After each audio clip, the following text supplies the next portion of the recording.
Earlier on the show, we were talking about Chris Christie with Michelle Cottle and Amy Holmes, and the fact that this guy cannot catch a break in the headlines, even though there isn't that much news about him.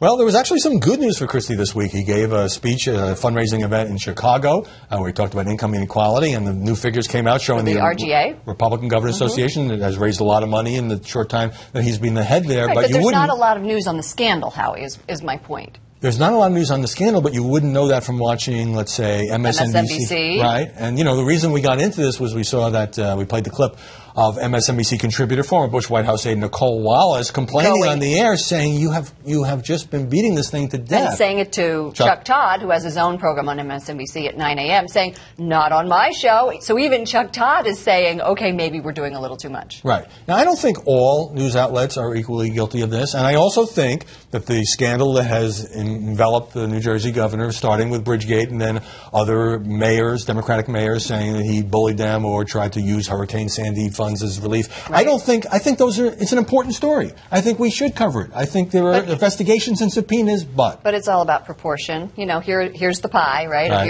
your food circle. I don't even know if I think they do a triangle now, but anyway, it's meat and potatoes, and so our meat and potatoes are about this big, and then we have dessert, and that is just beating on politicians. Is this a reference to what Christie eats?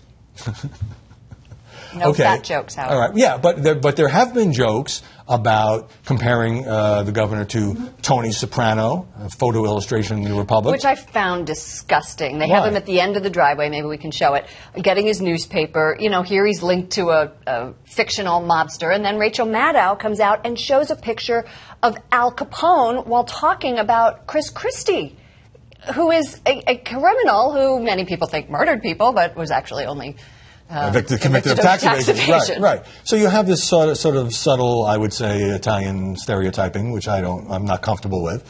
But you know, whenever we do this, people say, "Yeah, it's a non-story. It was just a traffic jam. Move on." And I don't agree with that. There are a lot of investigations that may lead to something. Right. But it's the constant drumbeat. It is, and it's been weeks now, and it's not letting up.